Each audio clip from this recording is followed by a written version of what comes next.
welcome to this episode of the Economic Times Cutting Try Stories, an initiative by ETH. On this platform, we recognize leaders and explore their personal and professional experiences, as well as their features and attributes that distinguish these leaders in the industry across various sectors and verticals. I am Dimple Bajwa, your host for this session, and today I have been joined by Mr. Vinod Bhat, Chief Information Officer at Vistara. Mr. Bhat is a business leader with 28 years of extensive experience in driving business transformations, leveraging digital technologies, managing relationships at CXO level, P&L ownership for global business, driving business strategy and planning, sales, delivery, operations with deep understanding of the industry and global team dynamics. Welcome to this episode of the Economic Times Cutting Try Stories, Mr. Bhat. Thank you, Dimple, for having me. Great to be part of this. Thank you. Thank you for joining us, sir. We are delighted to have you on our platform. So you have an extensive career spanning close to 2 decades. Let me begin by asking you about your early professional days. How were you back then? And how have you changed over these years? And how has this journey been for you? See, from a profession perspective, I joined, I think, TCS as the first company, Tata Consultancy Services. So those days, they used to put us in different cities. So I joined in Chennai, and from Chennai we were transferred to Calcutta. So while we were trying to get adjusted to the environment of Chennai, we were asked to, hardly after 4 or 5 months initial training. So we were asked to go to Calcutta. But I think it was a good learning from culture perspective, from academically as well as professionally. So get to work on very good, I would say, assignments, which were really world class in terms of. I remember working for a customer, Lego toys. So that was initial days when we were really slogging, literally 3 months in a row without taking any break, morning 6 a.m. to 10 p.m.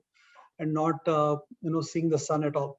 But I think we learned a lot. I think that, fire was always there, that we want to learn something new. I think that has kept us going. And soon after that, the new assignments came, the overseas trips came, we got exposure to US. I was more than 10 years, then UK, Europe, APAC. I think all that role changes also happened as part of it. So when you start with the company, you start with literally a trainee, and the trainee moves to a module lead, a project lead, and a relationship manager, and literally ending up at managing whole business. So I think the journey has been fantastic. I think got to work with a lot of great leaders. So and still that journey continues as we speak, because IT is every day you need to learn more and more. So I think I'm enjoying every day. Perfectly all right. Right. Very interesting.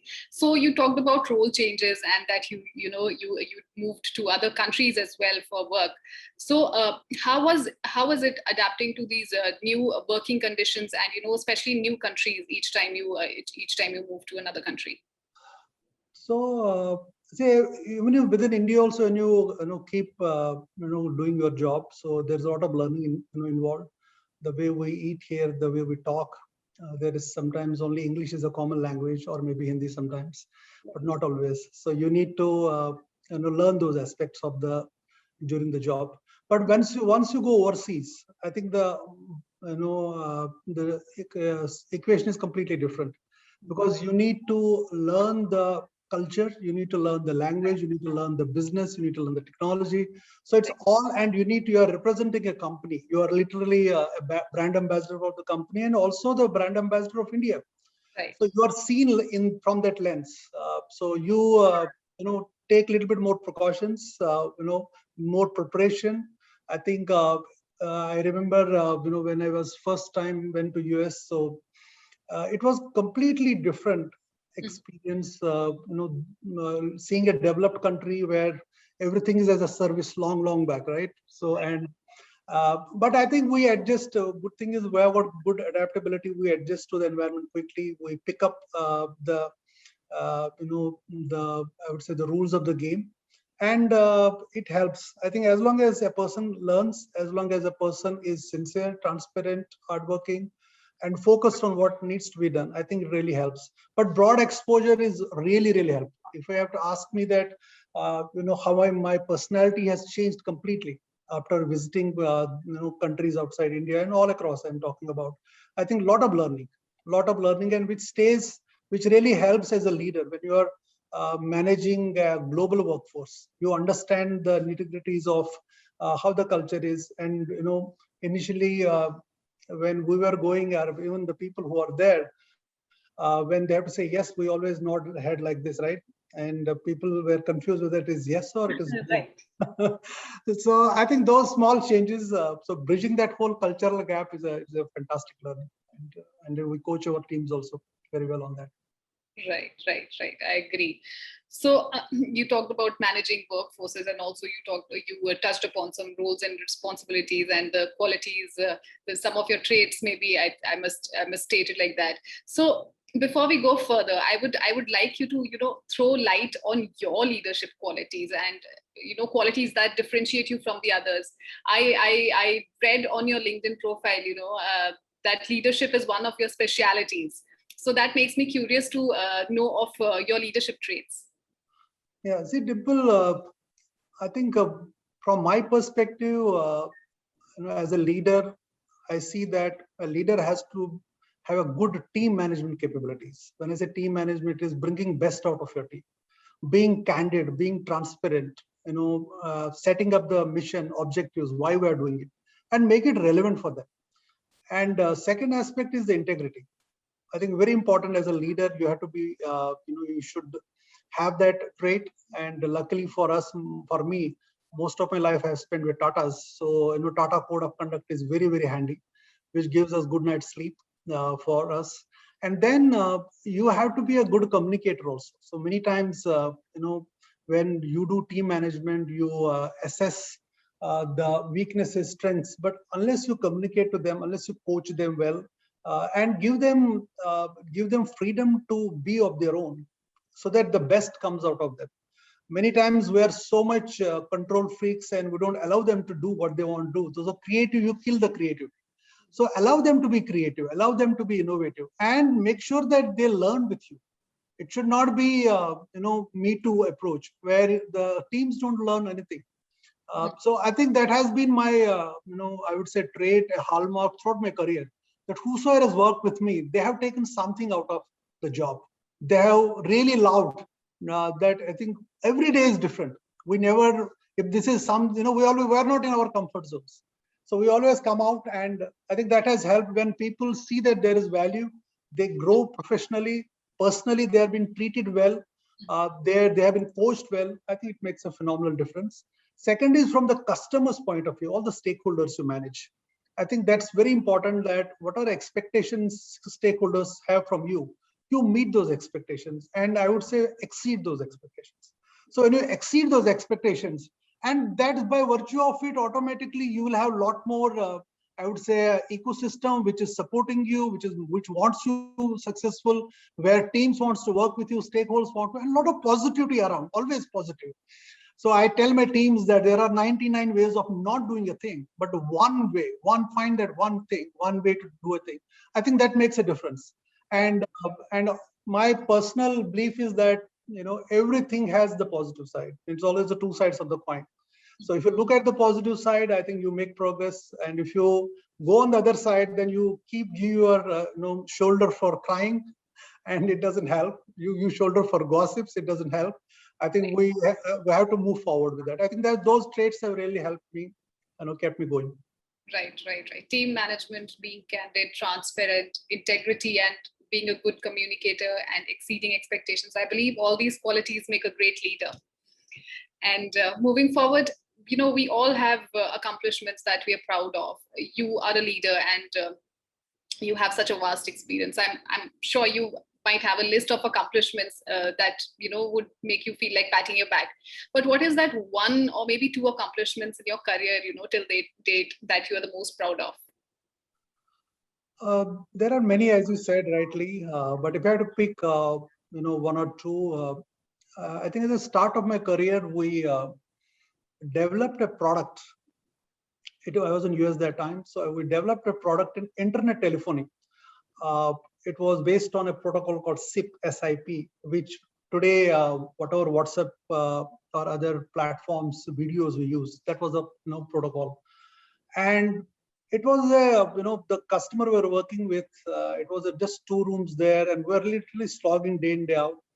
And the big day came when this product got the Product of the Year award from the industry.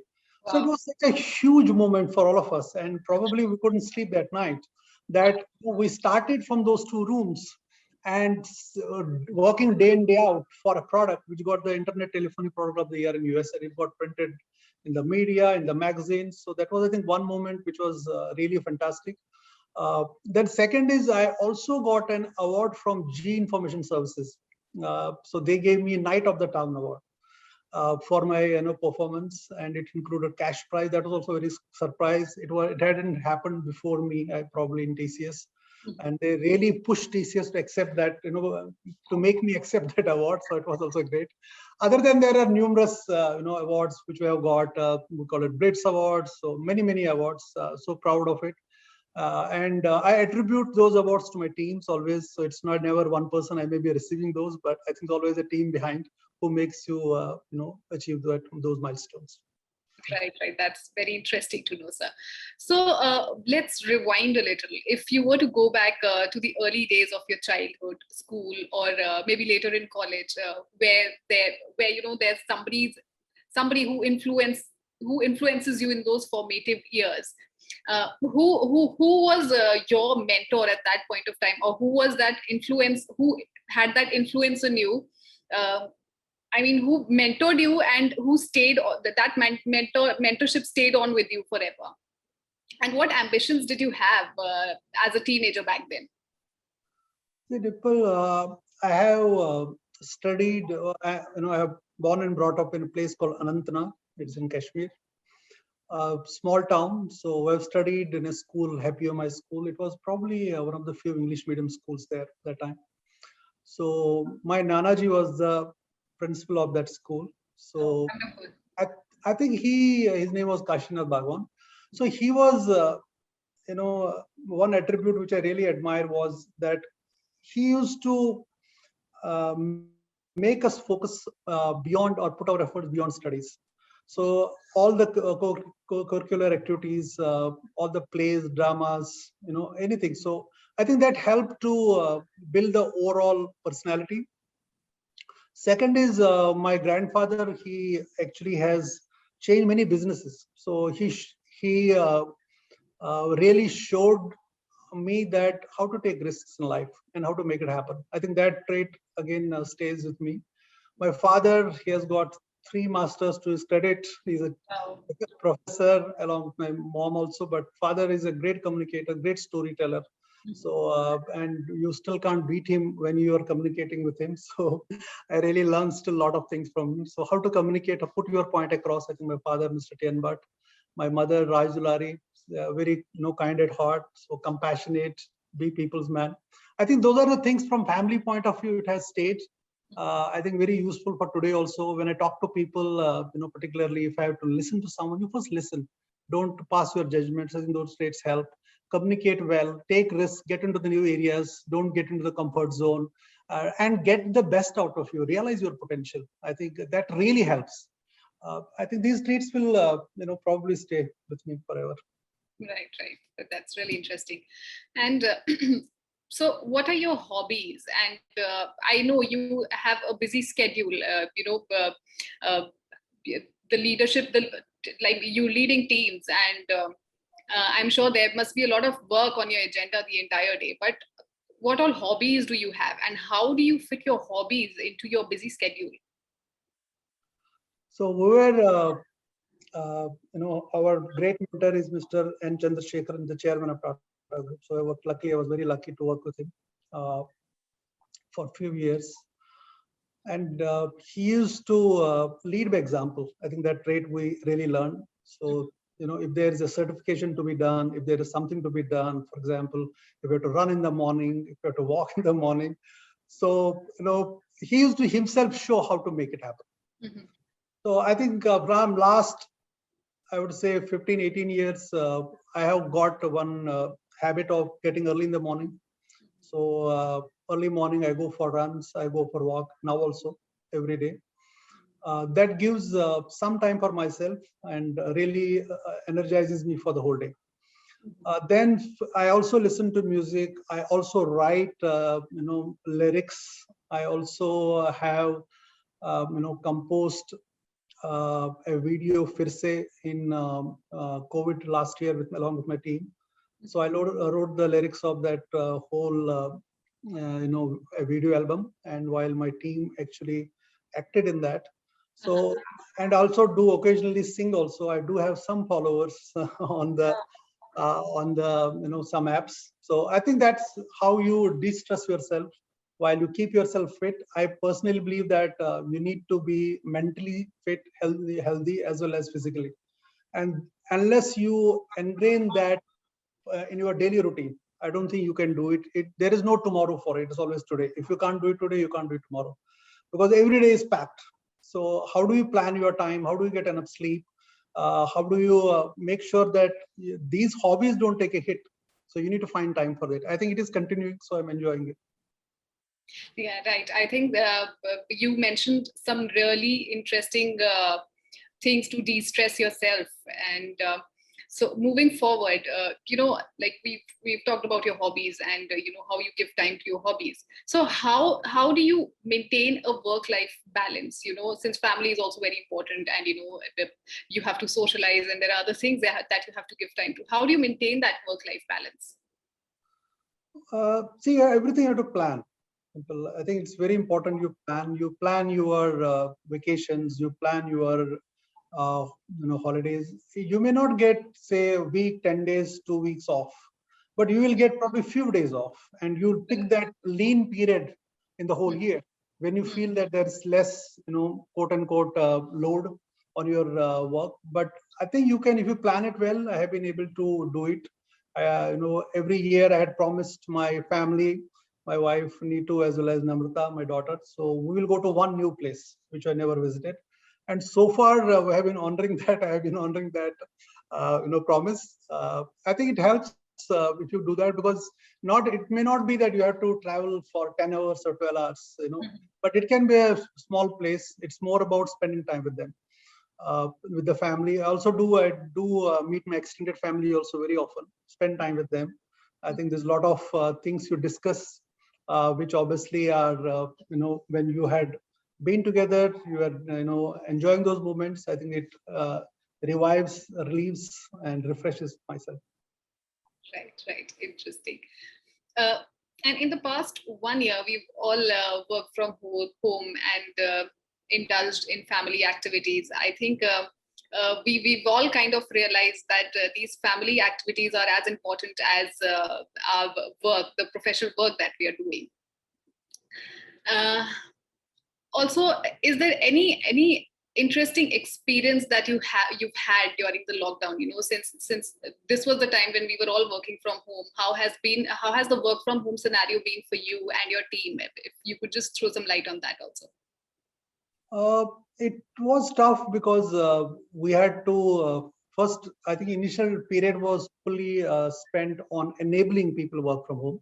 I think that was the first. And initially it was a period when people started enjoying, and soon we realized that we're kind of house arrested, all of us. Right. So I think we tweaked the routines a little bit. We started, particularly with the teams, we started having video cons at least once a week, where we could see each other's face, while we could celebrate. Also, we could have fun activities.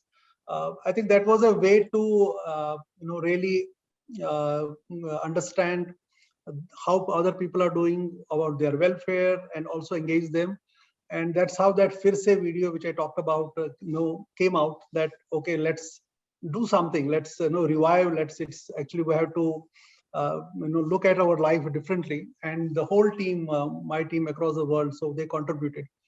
I think those best practices we started as a professionally, and personally also. There was started doing more yoga, more breathing exercises, spending more time with the family, with new dishes, a lot of things, a lot of load on my wife, probably more, and But I think we ventured and finally it settled down. It settled down in a place where you know that what time you need to do the morning, say run or yoga or whatever, and what you need to do. I think it's a new norm. We're adjusting to it, and I hope things will be quite normal. Yes, I think everyone's been looking forward to that. I just hope things go back to normal, and we again get back to go to office, meet people, meet our colleagues, spend time with them. Well, that was a very engaging and very interesting conversation with you, sir. It was great, really great interacting with you. Thank you for answering all my questions with such great enthusiasm. There is so much to take away from this conversation, and there are so many things to learn from your experiences. Thank you once again for your time, sir. Now, I would like to welcome Mr. Aditya Agarwal, Head Large Enterprises, to this conversation and request him to steer the conversation henceforth. Welcome, Mr. Agarwal.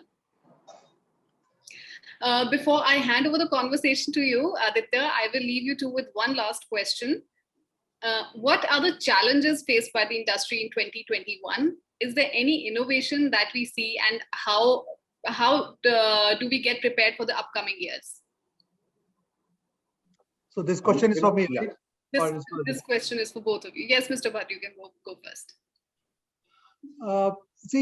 Last 1.5 years has been very different, at least from the airlines industry perspective, where the changes happened because of market conditions, COVID, the volumes dropped, and there were so many other things which we need to worry from the regulatory point of view, from the hygiene point of view, from the safety point of view. So we really had to have a great infrastructure, hold the architecture around that, which was more resilient. So luckily for us, we're all on cloud. So that really helped. So I think going forward, we have, we have now completely adjusted to the new norm. We're refining our operating model better. We're looking at what are the innovation opportunities for us. We're looking at what are the transformation we can bring. We're understanding customers better. And I think things are becoming more relevant, I would say, in the new world of COVID. And it'll probably continue on that path. So Dimple, when it comes for us, what we see is challenges is what continues from what we see over last year on the whole pandemic is one, how do we support our customers the best? Because our customers are working from home. We are, but our customers are also working from home, and several of them in with thousands of employees, right? So how do we make this norm now much more productive for them, and what are the innovations that we need to do, right? So that's the challenge that we have from our customers position. Take for example, how can we support them better at home? One constant demand that we keep on hearing is that can you guys do predictive analysis and figure out what endpoint devices are going to get into trouble, right? Can we predict right up front so that before a support call happens, you can do something about it, right? So how do we keep that productive? And for us, I think it's again about how do we make this remote work, the whole productivity piece, plus the work-life balance as well as the mental health, that how do we keep on functioning like a strong team while we know that, face-to-face meetings or life as we knew it is going to take some time. So how do you really balance that? And I think most technology plays a large part here. And that's what our challenge is, that how do we innovate and make this work in the nearby future. Right. Thank you, Mr. Bhat and Aditya, for answering that question.